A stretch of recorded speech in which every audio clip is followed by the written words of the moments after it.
Dewasa ini cara pandang masyarakat tentang keberadaan sampah masih keliru. Sampah yang dianggap sebagai barang buangan yang tidak berguna justru merupakan sumber harta karun yang melimpah jika dikelola dengan baik.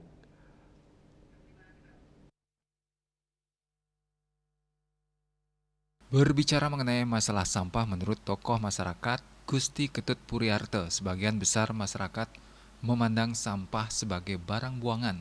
Padahal jika dikaji lebih dalam, sampah merupakan sumber harta karun yang tidak ternilai.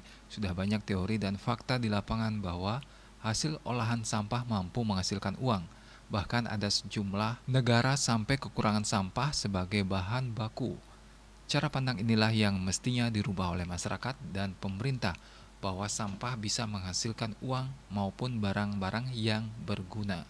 Kesadaran ini mestinya bisa meluas ya.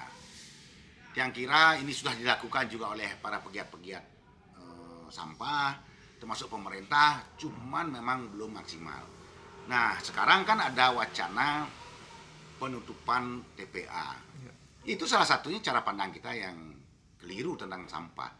Ya TPA itu kan tempat pembuangan akhir.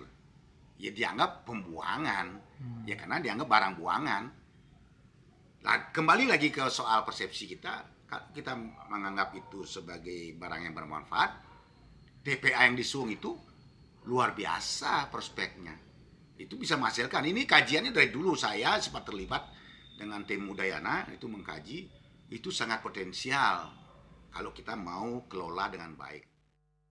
Pria yang akrab disapa Gus Krobo ini menambahkan, sampah merupakan tanggung jawab bersama termasuk pemerintah di dalamnya.